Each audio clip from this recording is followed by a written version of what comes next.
And here we go. Looks like the fourth set is going to be a ZVZ between Crazy-Hydra and just regular old Hydra on Neo something. It's cut off on the VOD. Is this Electric Circuit? Probably. Chain Reaction. Chain Reaction. Okay, sorry. There's like 3 maps with Neo in their name. I just picked one. Anyway, Crazy-Hydra. As you can see, very nice record. 8-2 in the regular season. 3-0 apparently in ZVZ. But you know, Hydra's a very good ZVZer himself. I think he was 5-3 in the regular season in ZVZ. So not quite as impressive as 3-0, but I mean, he won his MSL with ZVZ, so it's got to be pretty good. Yeah. And I hope that both players go for Hydras, so this game will be a nightmare to cast.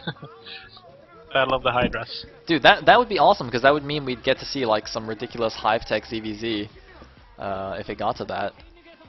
And that is always good fun. Anyway, there is Hydra. Hydra, of course, though, did lose to a different KT Zerg in the first Best of 7 series. I think he lost to Hoja. But then followed that up on Sunday with a very cool win over Wookiee.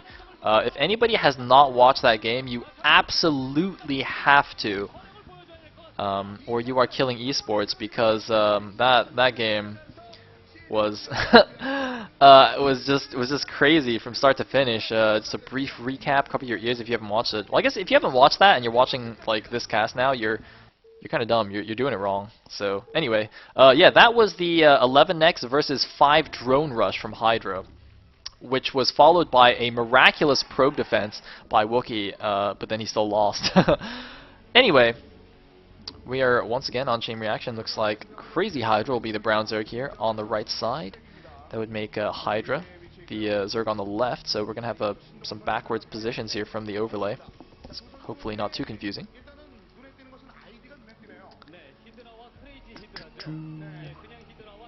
So last game Hydra was the real Crazy-Hydra going for that 5 drone rush. Who will earn the name in this set though? Indeed. That is the question. Whoops, looks like I got my overlay backwards already. Fantastic. This will be a disaster. I put the clock positions wrong. Like, how confusing would that be? Oh man. Anyway, of course, it is a 2-player map. Both players kind of corrected with their overlords. I have yet to see a Zerg scout incorrectly with an overlord on a 2-player map, but I suppose it is theoretically possible. Anyway. Let us see what they do. Looks like Overlord being made for Hydra, and Crazy-Hydra as well. And, oh, looks like that is a CJ fan. They seem pretty happy, although they are down 0-3. Gotta cheer them on, man. You gotta keep your spirits up. You gotta believe. It's all about believing. Yeah. And there's the 12 pool from Crazy-Hydra. What is Hydra doing? He is going for hatchery first. 12 hatch. Alright, so 12 pool versus 12 hatch. Pretty nice for Hydra. Yeah, of course, but still, feels a bit risky, I guess. Well, if your Overlord is scouting his base pretty quickly, so if he saw an early pool, he could have just canceled the hatchery, I guess. Indeed, and the rush distance is a little bit long, so I mean, natural to natural, you know, it's gives you a little bit of time to react. So yeah, a slight risk, but it has paid off, as we see. Meanwhile, looks like Crazy-Hydra gonna do the 12 pool expand. Basically, like, okay, you know, I know I can't punish the 12 hatch, so I'll just play from behind a little bit. I mean, he's getting faster tech. He looks like he's gone for Lair first, so let's see if he can make use of that. I mean, the air-to-air distance between mains actually is very short. It's funny because, you know, the natural-to-natural rush distance is long, but the, you know, main-to-main air distance is short, as I already said. Love repeating myself. So it is possible that Crazy-Hydra could do, like, you know, try and catch some Mutalisks with some Scourge, like using his initial larva to make some Scourge first, which would be quite cool. I think there's definitely an opportunity for that. So let's see if he does that. I mean, that would, you know, if he catches a couple of free mutas, that'll definitely even up the score here.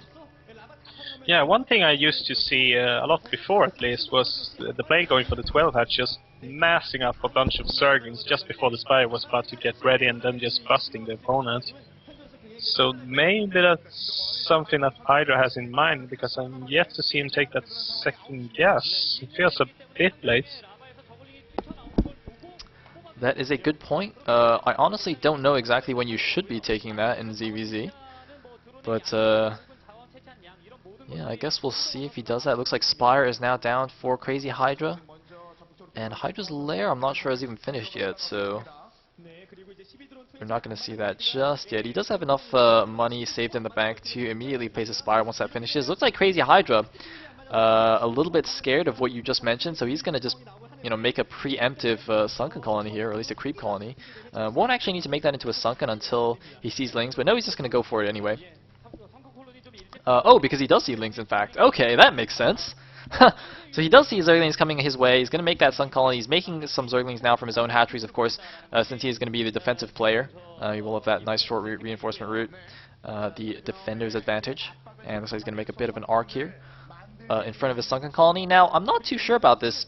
Generally, actually, it's funny because like a lot of newer players will think that you actually want like your Lings fighting their Lings and your sunken colony behind shooting, because that seems to be intuitively, you know, that makes more sense intuitively. But actually, you do want your sunken to be taking some hits, because a sunken has a lot of HP compared to a Zergling.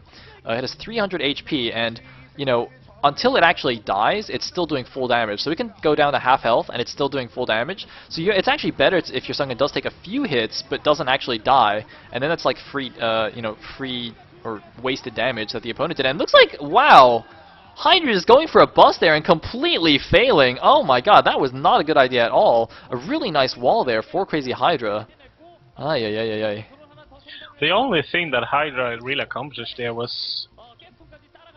Well, he would have accomplished the same thing not attacking. So, but my point was that he forced Crazy-Hydra to invest a lot in defenses, using all his larvae to those Zerglings and not be able to take in that second gas. So Hydra has a gas lead, but he's way behind in supply right now. And also, it looks like he's used that gas leak to make Scourge, whereas Crazy-Hydra has Mutalisks, and it looks like, I think that was just Scourge hitting Scourge there. I don't think Crazy-Hydra took any hits on his Muta. He's going to grab an Overlord there as well.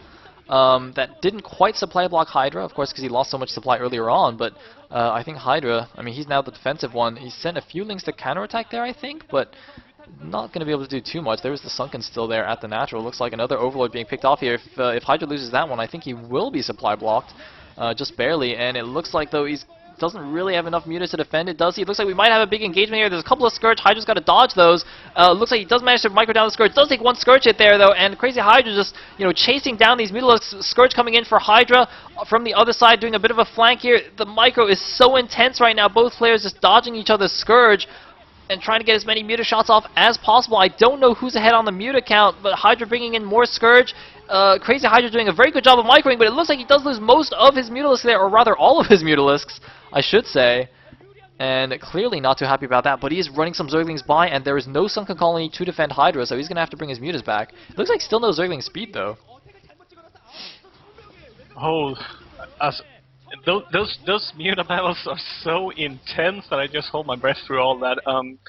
Back on track, though, it seems like Crazy-Hydra is trying to use those links to force the defenses to be in the natural, swooping in with the Mutas, trying to get a drone snipe, but I don't think he killed anyone. It seems like he killed one drone at the expansion with the Zerglings, though. Possible. I'm not too sure. I was also mistaken in that Hydra does in fact have a Sun Colony of his own, and I mean, Crazy-Hydra did a nice move there, you know, pulling the Mutas away to the natural while going into the main with his own, but he actually just didn't have enough Mutas to one-shot anything, so he's just like completely useless. I think it was a bit of a wasted opportunity. But either way, I mean, well, it looks like Crazy-Hydra does have a couple more drones mining at his natural, and I mean, the supplies are almost dead even here, 32 to 31, but you know, if he does have a couple extra drones, that means obviously he'll have slightly fewer Mutalisks. It's like a couple of Zerglings of Hydra gonna try and run in here, and we might have another big engagement here. A lot of Scourge on the field. Crazy-Hydra trying to catch these Mutas of Hydra. of regular Hydra. God, these names are obnoxious. But, well, is it going to be enough, though? Crazy-Hydra actually looks like he's got a significant Mutalisk advantage. I'm not quite sure how that happened, and actually, yeah, Hydra is just going to flee here. Crazy-Hydra, I think, actually just also took a very big supply lead. It's now like 30-something to 20-something? Yeah, 33 supply to 23 supply. And a couple of Lings in the main base. Looks like not going to get that drone. Yeah, I think that slight drone advantage has just made it possible for Crazy-Hydra to make a few more Mutas rather than Scourge, and he has just been controlling those Mutas so well, picking off those Scourge, and doing a great job once again. And it seems like Hydra is in a really dire position. The KT team knows it, and Crazy-Hydra just goes in for the snipe. He knows he has the Muta advantage, and every single Muta falls down for Hydra. This is lights out for CJ, I think. Oh my god, CJ is about to get 4-0'd here. Seriously. Stats didn't even play. What? KT Zergs apparently really good when it comes to playoffs. Flash is very happy about this. I mean, he must be. And KT will be moving on. GG from Hydra. Crazy-Hydra proved to be the superior Hydralisk. And I don't understand, like, Action and Hoja winning and Effort and Hydra not? Is this real life? Maybe it's the KT curse of Rolster. CJ. You know, I gotta say, after these 3 best of 9s, like, my respect for KT has actually gone so high. Like, it used to be like, oh, you know, they're just flashing stats on some random players, but wow. KT second string really showing their stuff here. Mad props to them. But of course, they have no hope against the mighty Samsung Khan. I don't know. I'm starting to get scared. Dude, I'm actually On my terrified right favorite now. Yeah, seriously. But hats off to KT. They have played a great set of games and showing that their lineup is a bit deeper than we maybe initially thought. Oh, wow. Well, I guess that's it for today. Fairly short and sweet cast. That was like barely over an hour for a best of 7. And KT advances to play against Samsung Khan. The winner of that, of course, will move on to face SKT in the grand finals. CJ, they looked so dominant in the beginning of the season. They got really shaky towards the end, barely clinching a spot in the playoffs and not making the most of it, just falling out here in 4th place. I mean, you know, congratulations to them. 4th place isn't very bad. You know, we've had a lot of ups and downs this season. All the teams really showing pretty good stuff.